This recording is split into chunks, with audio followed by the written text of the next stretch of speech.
Wherever you are listening or watching Radio Afinju, the time is 9 a.m.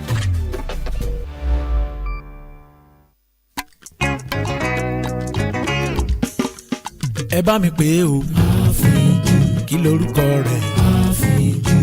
Rédíò. Àfínjú. Gbogbo èèyàn ló ń gbọ́ àfínjú. Gbogbo èèyàn ló ń gbọ́ àfínjú. Lórí WhatsApp. Àfínjú. Instagram. Àfínjú.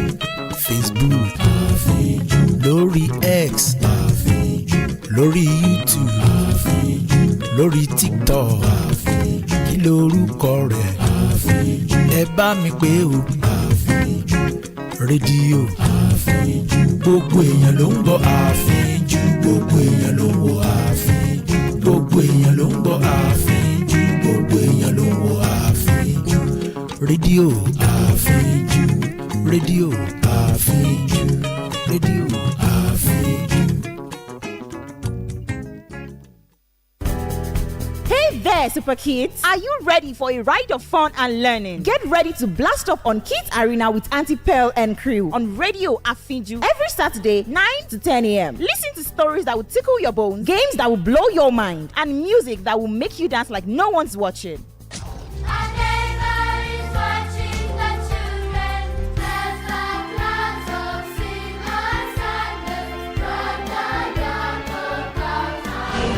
There's also lots of surprises and gifts to be won. So gather your friends, turn up the volume, let's have fun and make awesome memories together with Auntie Pearl and crew on Radio Afinju. Yeah!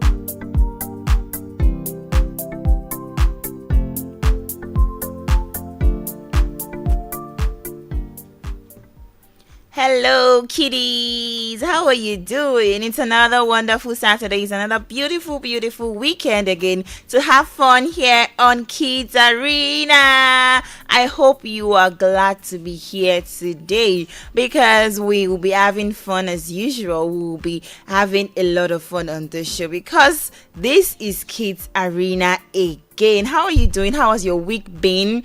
How is everything? Now school is on holiday, so I hope your week was just eventful and it was fun for you, because mine was actually hectic, but then regardless it was still okay. And how are you doing? How is your weekend going? Are you going out, or are you going to spend your weekend at home, or are you going to have fun with your family? Any one of it. Just make sure that you're here and you're tuning to Radio Afinju for Kids Arena. You know, once it's 9 a.m. on Saturday, we are all down here for Kids Arena. My name is Tolulope Awoyale. You can also call me Tiana. You can also call me Auntie T. And I'm here to be bringing you all the fun and everything. You know how we do here. We have about 4 segments on the show. The first one where we talk about where it brings you stories, interesting stories, and definitely you will learn some moral lessons from this story. And also the grammar, which will talk about English tenses, how to make our statements and sentences right, how to construct our English very well. And also we give you current affairs, that is maybe history about Nigeria or some places you might want to visit, some beautiful places in Nigeria and also outside Nigeria that you also want to learn from. And then we'll also bring you the word of the day, that is new words in the dictionary that you might have not come across them, maybe you might have even heard it before, but you don't know the meaning, you don't know how to pronounce it, you don't know how to use them in your tenses, but we'll definitely teach you about it, and you learn the antonyms, the synonyms, and how to also use them in your statements so that you can incorporate it into your day-to-day statement when you're talking. So people also know that you know what you're talking, you know how to use the vocabulary very, very well. And also if time permits us, we'll play a game on the show.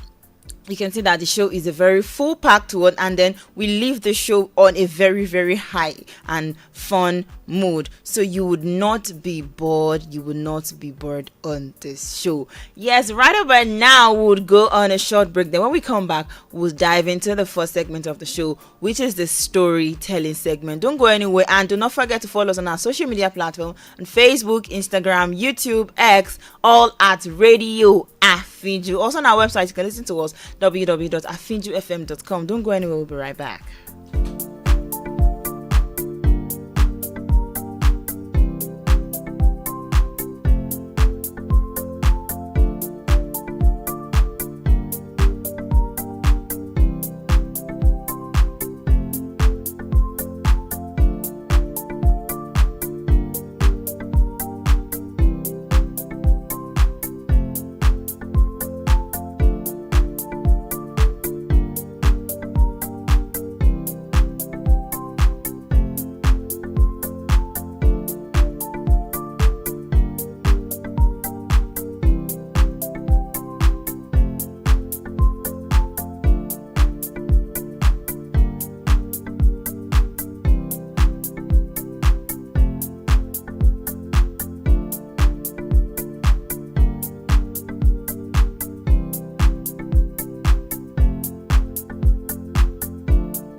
Yeah, welcome back, and this is still Kids Arena on Radio Afinju. Now you can see that before it was just one person you were seeing, and now we are now two. Yes, definitely. I have my girl in the studio with me, so I will not be doing the show alone today. That is a lot of fun. Yes. Now the vibe is 100%. Yeah. Good morning. How are you doing, Sophie? Good morning, Auntie T. I'm doing very, very well. You are doing very well. I can see your voice sounds so chilled. It's not chilled. It's actually sounding stressed. Oh, sorry. How was your week? It was long. I was writing exams back to back. Oh, sorry. And some people are on holiday. Some people can't relate to. They cannot relate. They can't relate. They cannot relate. Oh, I pray that your result will come out in flying colors. Don't worry. And now, so we are going into the first segment of the show. I already talked about all the segments of the show. The story segment, the grammar, the word of the day, and also the current affairs. So now the first one we'll be going to is the story that we have today. So I don't know yet, just keep it calm and stay glued to your Facebook or wherever you're watching us from or listening to us, because it's about to go interesting. So the title of our story this morning is The Bench by the Sea. The Bench by the sea. The sea was always the same. Waves rolled in, waves rolled out. Tourists came and went, snapping photos, squealing over seagulls, dropping ice cream cones, but the sea stayed steady, eternal, blue. And one morning at 7 a.m., there was always a man on the bench facing the ocean. He wore a brown coat even when the sun rose hot. He held a little red book in his lap, the edges covered with hues, and he never looked at his phone. He didn't seem to have one. He would sit there, quiet as a rock, blinking slowly, watching the sea like he was reading him a story.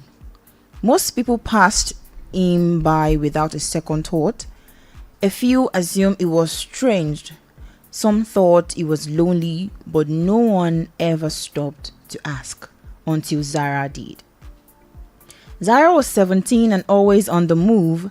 She walked like her sneakers were on fire, late to art class, late to a part-time job, late to dreams that hadn't even figured out to name yet. But that morning she stopped. She didn't know why. Maybe it was how still it was in a world so noisy. Maybe it was how the mist didn't make him flinch. Or maybe it was that the strange red little book looking more alive than some people around her. "Excuse me," she asked, a little breathlessly, brushing her curly hair out of her eyes. "Why do you sit here every day?" The man looked at her slowly, his eyes deep and warm like driftwood dried by the sun. He closed the red book softly. "Because this bench taught me everything I once refused to learn." Zara tilted her head. "Like what?" "That being still is not same as being stuck," he said. She blinked. "I don't get it." He gestures to the sea and said, You see how the waves come and go, always in motion?" "Yes, but they return to the same place." "That's how most people live. Rushing, turning, coming back to the same questions. But when I stopped moving, really stopped, I found answers and I didn't know what I was even searching for." Zara sat beside him, unsure of what to say. She looked at the water and then the book and then his calm face. "How long have you been doing this?" she asked. Then he smiled faintly, long enough to realize that waiting isn't wasting. For the first time in 9 months, Zara didn't check the time. And for the first time, she felt the wind, not as something pushing her, but something holding her still. Now, the moral of the story is, not all progress is movement. Sometimes the most important growth happens in stillness. I'll take that again. Not all progress is movement. Sometimes the most important growth happens in stillness. That is a wonderful, beautiful, I could even say it's a motivational story, actually, an inspiring one. Yes. Because even me, I didn't expect the turnaround and the result and the end point of the story. But now the moral lesson says, not all progress is movement. Sometimes the most important growth happens in stillness. And that is true. Because before I even talk, please don't ask me what I learned. Are you that inspired that I'm inspired, I'm so my speechless. god. Well, what I could depict from this story is that, because one thing I know of and I live by is that progress is not even linear. Sometimes it is when you're resting that you would have that epiphany of, I think I should figure it out in a separate way. I should do some things. I should strategize again in a different way. Maybe because you might just be rushed, like the way Zara is always rushing to work, rushing to our audition, rushing to our work, rushing back home, rushing to everywhere. She's always on the clock, always working with time. She never has the time to calm down, because after a conversation with the man, that was when she now sat down, and then for the first time she was not rushing. For the first time she was calm. for the first time, she didn't even check the time. She didn't bother about being late, but she was calm. And then that was when she knew that something was not even pushing her. She just had to stay still, and something actually held her still. So it is in that stillness that will make you realize that, okay, life is not just all about the bustling, the hustling, the rustle, the bustle, the struggling, but sometimes you just need to take a breath, and then you have to be still, stay calm. That is even when your mind would even have that opportunity to stretch, to have time. Like now, schools are on holiday. You are at home. This is the time for you to enjoy, to calm down, because if you're doing first term, after your first term exam, immediately second term, and second term exam, immediately third term, and the exam again, how would you even know what you're being taught? How would you even be able to assimilate and remember what you were taught yesterday or before even you start writing your exam? You know, when you're writing exam, you're reading for different subjects and everything. You're just rushing everything. You put it in your brain. Sometimes it's even like we are cramming what la cram la pour. Just Auntie C, don't want to ask me. Just put it in your head and just go and drop it like that in the exam, and that is it. But after your exam, you have that time to rest, to relax, to enjoy, to just let your brain reset. Then another time again, you pick up new things. That is how life is. So it is when you're still that your growth will actually happen. If you are not still, there's no way you even move from first term to second term. Talk less of you progressing to another class. So today, my advice for you, and also from the advice that we'll learn from this story this morning, is not all progress is movement. Don't always be on the move every time. Sometimes the most important growth happens when you're still, when you're calm, when you're not even looking sometimes. So as you go by your day and every other day, make sure that you always take your time to reset, to be still, and to be calm. Calm your brain down, calm your nerves down. Everything is not rush. Yes. So that is how it is. And that is all for our story this morning. The title is The Bench by the Sea. That is a very wonderful one. Don't worry, next week again, we'll come again with another interesting story, because we are always giving you interesting story. Now we're going to the second segment, which is the grammar segment, and Sophie will be taking us to the grammar segment. Now over to our English teacher. Actually, I really did not take English as a course this semester as well in school, but I took it last semester. Okay. But then she just called me English teacher, and I'm wondering, wondering if I'm befitting for that title, but I'll take it on Kiddies Arena. Yes. And just before I progress, she made mention of school being on breaks now, and there was a time while Auntie Pearl was still on the show with us. She made mention of extracurricular activities. You might want to take this break for you to go outside, learn something you've been trying to learn. You know, photography. Some people might want to learn how to swim, do stuff like that. And we want to tell our parents that academics, we deserve to have academics break sometime, and sometimes you need some new skill. And parents now would want to be like, okay, you know, we are going to another class, go to summer lesson. It's always very stressful for we kids.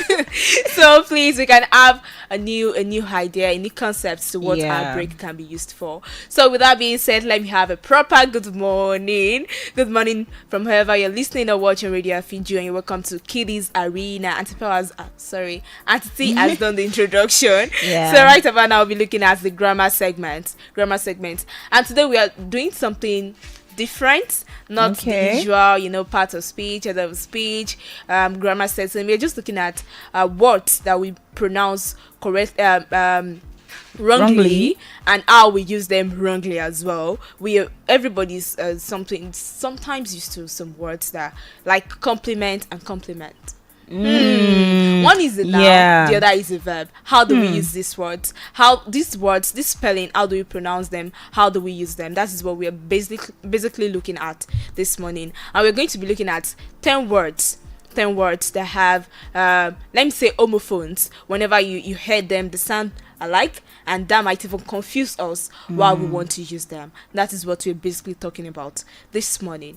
So our topic for today, grammar, is commonly confused words. The English language has many words that look alike. sound alike or are spelled almost the same, but they have different meanings. These words can easily be mixed up in speaking and writing. Learning the correct usage would help us communicate clearly and avoid misunderstandings. Learning the correct word, the correct spelling, the correct usage would help us avoid misunderstandings. Now let's look at the words I have selected here this morning. We still have others. You can consult your dictionary, consult your textbooks, consult your books. You see many more there. So the first one I have is very popular while we are writing, THER, there. We have THERE. When you want to pronounce that one again, there. And we have THEY apostrophe HE, the hair. But we want to pronounce it together, the hair. That's how we pronounce it again. That's how we pronounce it together. But whenever, there. How do we use them? In what situations do we use them? Let's look at the first spelling. THEIR, there. THEIR, there. That's a possessive pronoun. That is a pronoun. So when you say THEIR, what does it mean? Where do you use it? When you come across it in a passage, what are they referring to? So THEIR is a possessive pronoun that show ownership. It's a possessive pronoun that show ownership. Who owns this? Is it for me? Is it for them? Is it theirs? Is it hers? THEIR is showing possession. And we have their house is big. Their house is big. Whose house is big? Their house is big. So you're showing possession. Who owns something? Who is the owner? That is what THEIR is used for. And we have another example. The children forgot their books. The children forgot their books. What did the children forgot? Their books. Who owns the book? The children. So you're using THEIR is there. Is a possessive pronoun. You're showing ownership. You're telling ownership. You're giving us more information about who owns something. Another one is there. THERE. There. THERE. We have can be used to refer to a place or to introduce a statement.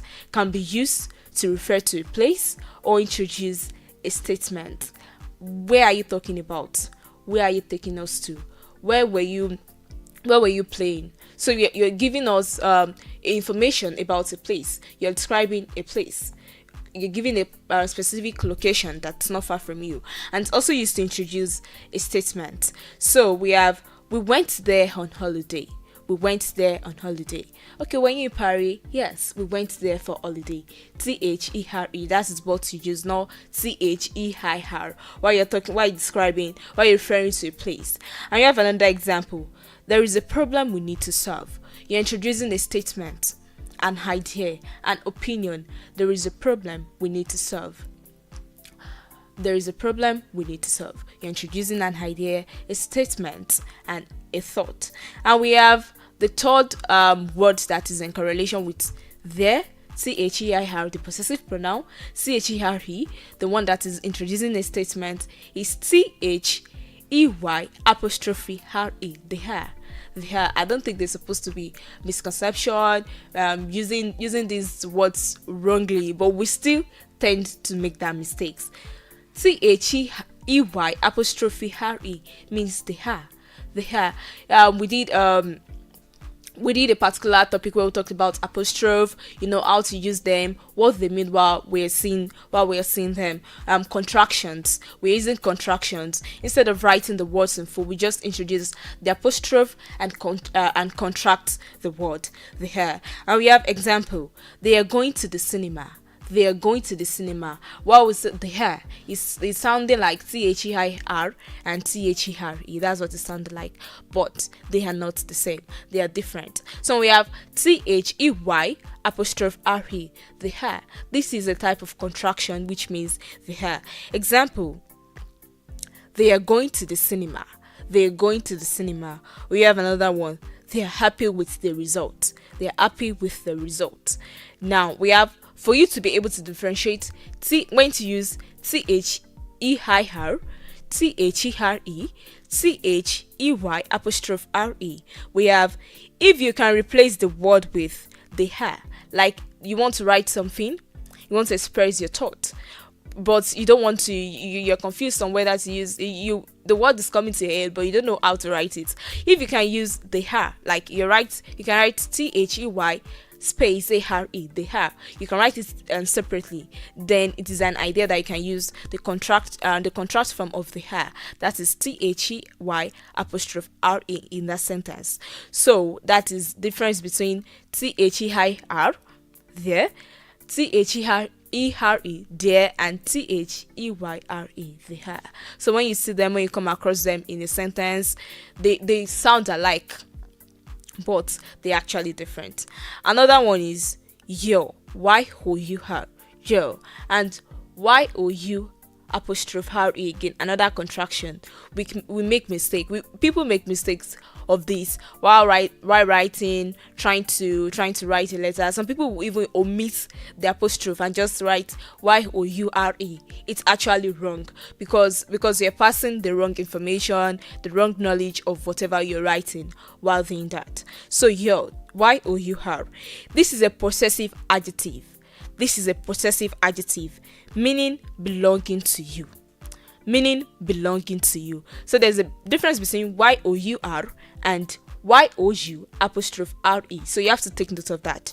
Yo, YOUR is a possessive adjective that is showing something belongs to you. An example we have is your shoes are by the door. Your shoes are by the door. Your shoes are by the door. You're showing okay, these shoes belong to you. So when you want to find them, they are by the door. Another example is it is your pen.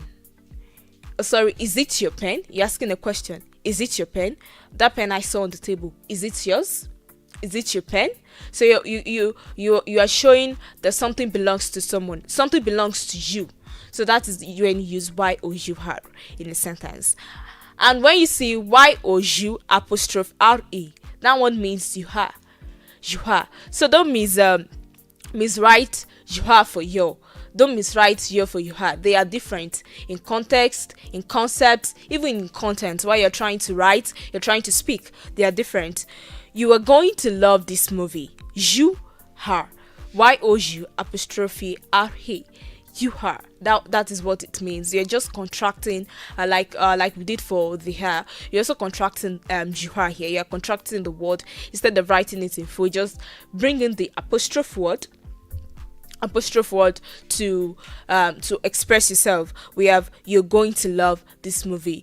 You want to tell someone that okay, you are going to love this movie. That's what you want to write. You not write YOUR. You're not saying what you're not writing what you're supposed to write. Another example is it's ITS. It's an IT apostrophe S.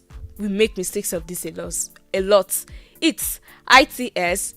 It's an IT apostrophe S. That is pronounced as it is. Even now sometimes we not say it's. Well, some people say it's. So it is while you're trying to pronounce it in full. We have it. That is a possessive pronoun. A possessive pronoun showing ownership. And it is mostly used for animals or non-living things. Its ITS is showing ownership, possession, ownership. It's a pronoun showing possession and ownership, often used for non-living things or animals. So take note of this while you're trying to write about a non-living thing or an animal. Use it.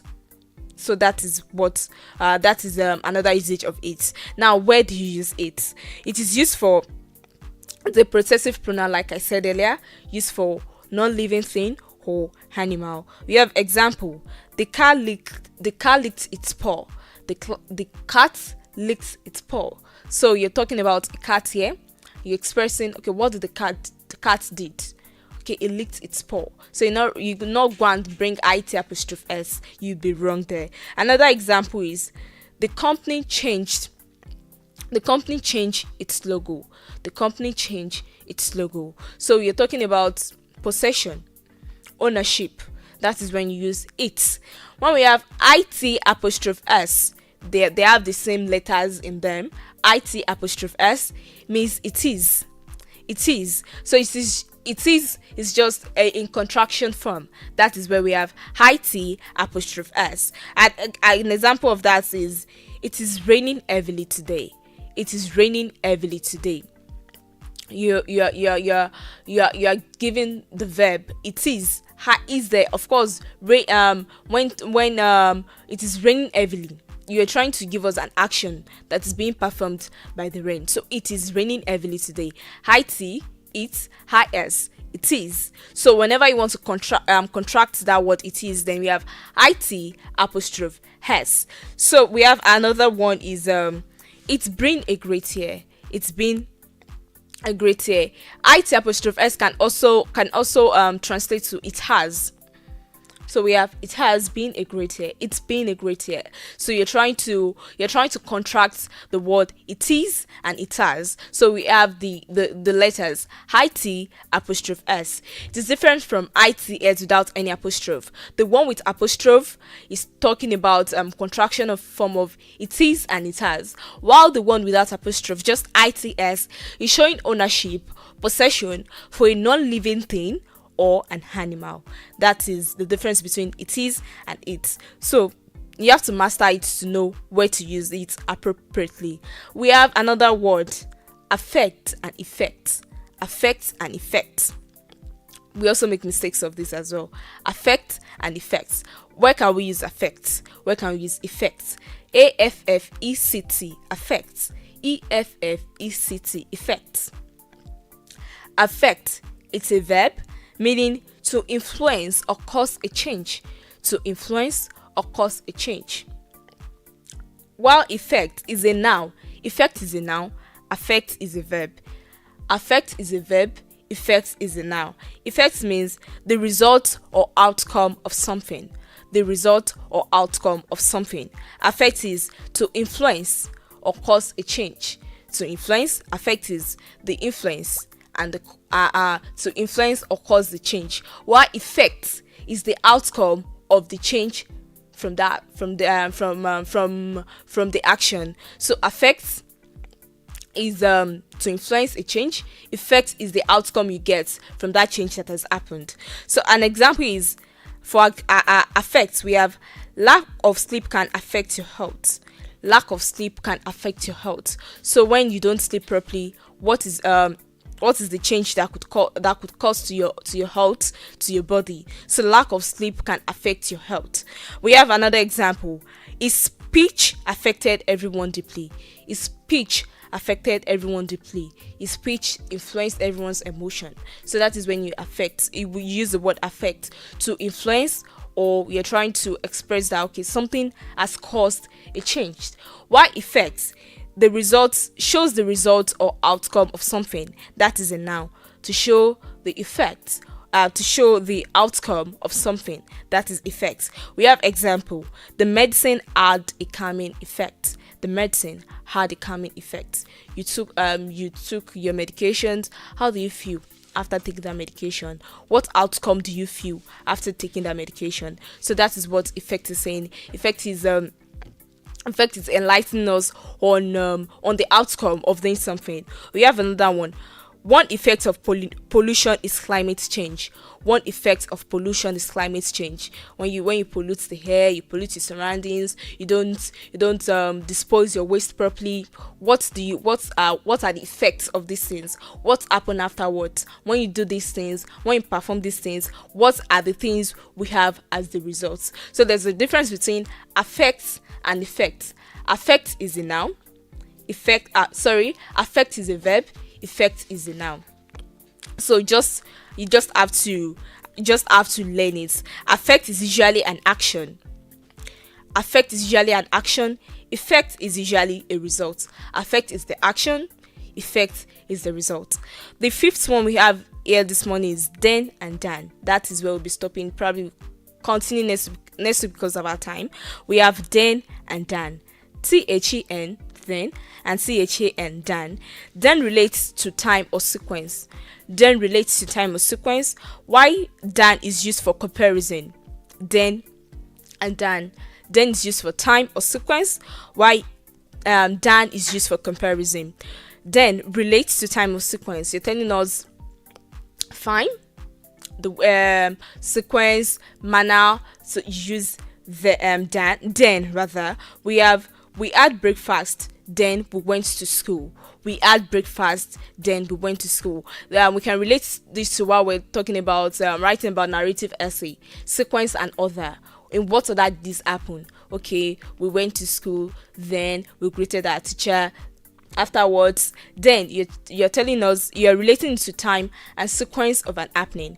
And we have done, this is used for comparison.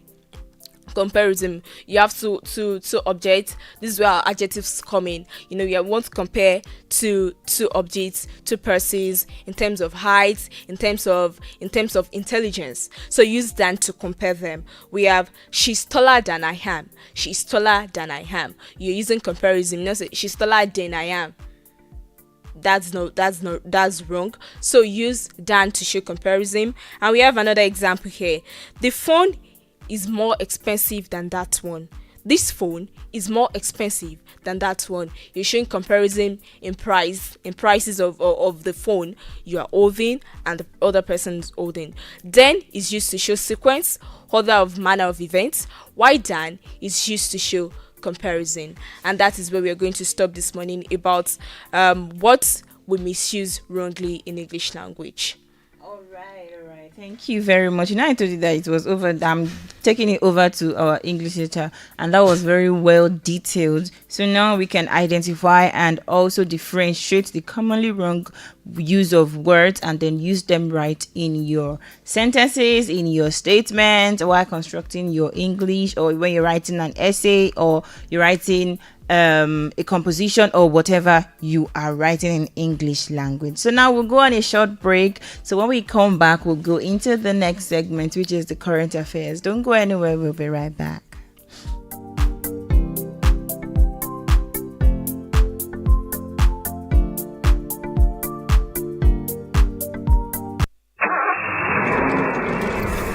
Life no get duplicate. Na so ẹ̀mí ò láàárọ̀ o. Bẹ́ẹ̀ ni. Tẹ́ jẹ́jẹ́ o. Bẹ́ẹ̀ ni o. Make you take am easy. Na so o. Radio Afinju says if you drink, don't drive. If you drive, don't drink. Tẹ́ jẹ́jẹ́ o. Make you take am easy. Na so o. This awareness is brought to you by Radio Afinju. Maka akụkọ okwu gbasara ndọrọndọrọ ọchịchị, egwu ma ọ bụ ihe na-eme na Naịjirịa ma ọ bụ ihe na-eme na mba ofesi, omenani, mgbasa ozi, ihe ndị a niile dị na Radio Afinju. N'eziokwu, Radio Afinju bụ nke izizi na radio stations na Osun State. Radio Afinju bụ amaala na ịgbasa ozi. What's up, Naija? Did you miss any entertainment gist or music updates over the week? And if yes, then Catch Up is what you need to stay informed. Catch Up is loaded with 3 mind-blowing segments. Are you fascinated with the gbas on social media? Let's talk about it on What Trended over the week. Music lovers, it's time to get your playlist updated with our top 10 songs. Then, brace yourself to explore the world as we take you places.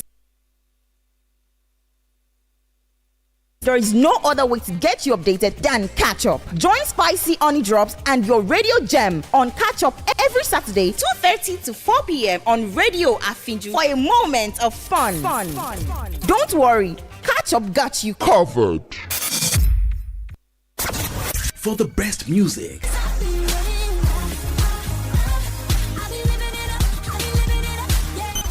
show me capital business, show me character dickiness, show.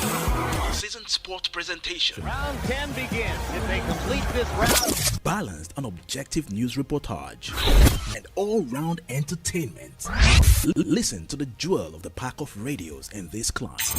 Tune in to Radio Afinju right here in Oshobo, Osun State.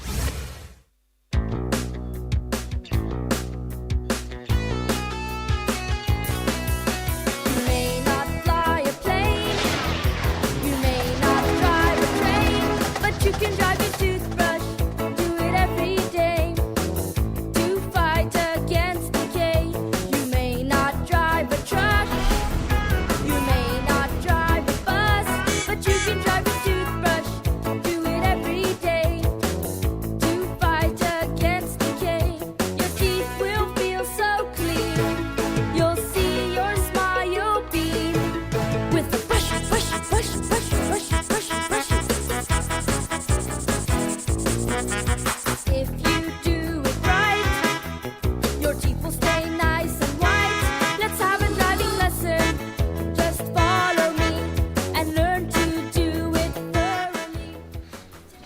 now that it's weekend doesn't mean that you should not brush your teeth too, because you're not going to school every day. You're at home, you're always at home, doesn't mean you should not brush your teeth. So please,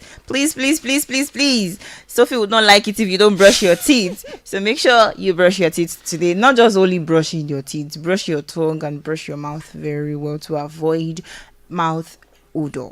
So now we are going to the next segment. We've already talked about the story that we have today, which was the title of the story was The Bench by the Sea, and also the grammar, which we talked about common wrong use of words in English language, and trust our English teacher on the show to give you the details and give you that well detailed lesson about it. So now we're going into the current affairs. So Sophie's also over to you, ma. Yes. Thank you, Auntie T. We've done grammar, and right about now we are looking at current affairs. Today we are not even living in Oshobo. We are still in Oshobo. Oh wow! We are looking at one of the recent happening. Just happened yesterday. Been going on for 2 weeks, but the final rite was concluded yesterday. We are looking at Osun Osogbo Festival. You've heard, okay, there's Osun Festival, and it's going to rain. The rain is going to be much. I even watched yesterday, and someone was telling me, at today's Osun, don't wash your clothes, not get dry. But actually, the person was right anyways. So today we are looking at Osun Osogbo Festival. What does it entail? What is procession of the rites? How does it look like? How does it feel like? Even though we might not have attended the festival, that is what we're looking at this morning. The Osun Osogbo Festival is one of Nigeria's most famous cultural and religious celebrations, held annually in Osogbo, the capital of Osun State. It is a 2-week event usually taking place in August, attracting visitors from across Nigeria and the world. The festival is dedicated to Osun, the Yoruba goddess of fertility, love, and water, who is believed to have settled in the area centuries ago. The festival traces its origin to the early history of Osogbo town. According to legend, the first settlers were led by a hunter named Olutimeyin. When they arrived near the Osun River, they encountered the goddess Osun, who promised to protect them and bless them with fertility if they would honor her annually. This agreement became the foundation of Osun Osogbo Festival. Activities during the festival include traditional prayers, drumming, singing, dancing, and a grand procession to the Osun Sacred Grove, a UNESCO World Heritage Site. The Ataoja of Osogbo, the town's traditional ruler, plays a central role in the celebrations, alongside the Arugba, a young girl who carries a sacrifice calabash to the grove. The Arugba's role is considered sacred, and she's seen as a link between the people and the goddess Osun. The festival also serves as a unifying event for the Osogbo people and showcases Yoruba culture, including traditional art, costumes, and rituals. It is not only a religion observance but also a tourist attraction that contributes to the state economy. In modern times, the Osun Osogbo Festival continues to be a symbol of cultural pride, spiritual renewal, and the preservation of heritage, attracting both devotees and tourists who come to witness the vibrant blend of tradition, spirituality, and celebration. And that is what we have about the Osun Osogbo Festival. It's always a beautiful event. If you actually want to go out yesterday and you want to pass that sacred grove, I'm so sorry, you'll be stopped. See the way I'm laughing. Oh my god. Even the people that were there yesterday, they were just complaining of the crowd because it was a whole lot of people. And it's not just Osun people that are there, people that will come from outside Osun State. They will just come and celebrate the festive period in Osun State here. So that's also a wonderful one. Thank you very much. So now to the last segment, because our time is even run. I don't know where the time is running to. I don't understand. Yes. So now the word of the day. The word of the day today is spelled CONTEMPLATION. That's long. CONTEMPLATION.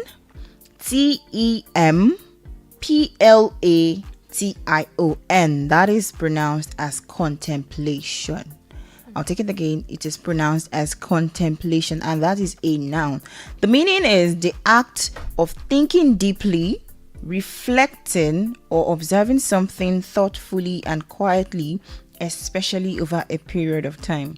Contemplation is the act of thinking deeply, reflecting, or observing something thoughtfully and quietly, especially over a period of time. This could mean that maybe before you make a decision, you're thinking about it over and over and over again. That means you're contemplating if you should actually do it or not. Maybe you want to go to school now, yeah, but that one is not even up for debate. It's not up for debate at all. So you can't even contemplate maybe you want to go to school or not. You have to go to school. In as much as your fees are already paid by your parent, you have to go to school. But this means that when you're thinking about something, you want to make a decision, or you're thinking of doing something, you would be thinking about it over and over again. It might take you days, it might take you weeks, just thinking, should I do it? Should I not? What are the pros? What are the cons? What are the things that would happen if I do this? What are the things that would not happen? What are the things I will miss? How will I come about it? So that means you're contemplating, and that is the act of thinking deeply, reflecting, or observing something thoughtfully and quietly, especially over a period of time. Now, the synonyms which are similar in meaning is reflection, meditation, deliberation, and thoughtfulness. These are even all the process that goes into contemplation, because you have to reflect, you have to meditate, deliberate, and you have to be thoughtful. When you are deliberating, you are considering the negative side and the positive side. You're looking at what the decision from different angle. So the synonyms of contemplation are reflection, meditation, deliberation, and thoughtfulness. Yes. So now antonyms which are opposite in meaning is distraction, haste, impulsiveness, and restlessness. Distraction, haste, impulsiveness, and restlessness. That is when you are not even considering anything. It just comes to your head and quick, you've done it. So the example sentences is Zara sat in silent contemplation beside the man, letting the sea speak instead of her thought. That was the story that we talked about today, the bench by the sea. This is Zara sat in silent contemplation beside the man, letting the sea speak instead of her thought. Now, the second example sentence here, in moments of quiet contemplation, we often hear the things we've been too busy to notice. You know, I said it the other time that when you are just in haste, you are just going, you're just walking by the clock, you're even on top of the clock itself. As the clock is ticking, you're also working. You would not have that still time. You would not have that calmness to reflect and to also notice things that you've been missing. So in moments of quiet contemplation, we often hear things we've been too busy to notice. Now, the third example here is decisions weren't made in haste, but they were born out of long hours of contemplation. This is when you've even made the decision after contemplating, after hours and days of contemplating on what to do, but now you're seeing your result and you're proud of yourself that no, thank God I did not just do this out of haste. I didn't just do this out of my impulsive thinking, out of this, out of that. You know, some people who call themselves impulsive buyer, and at the end of the day they will buy what they don't need. I am guilty of that. I'm very, very guilty. Even I am the best person I'm the best person to use as an example, because trust me, I will just see something I like it and I really do not need it at the moment, but the things that I need, I'm not getting it that time because I don't contemplate on how to spend the money. So his decisions weren't made in haste but born out of a long hours of contemplation. The last example here, unlike our unusual impulsive choices, this one came from a rare moment of still contemplation. Unlike my impulsive buying attitude, I would take my time to contemplate on the raw moments before I buy anything. Again, that's my own example for myself today. So guys, the word of the day today is contemplation. I'm spelling it again, CONTEMPLATION.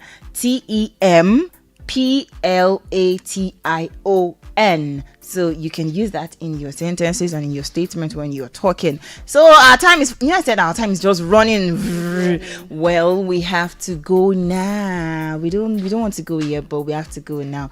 So make sure you make it a date next week, Saturday, with us again here on Radio Afinjo for Kiddies Arena. It's always fun. It's always fun. Trust me, I promise you, next week we're going to play a game on the show, because it's been a while that we've played a game on Kids Arena. So make sure that you make it a date with us next week again.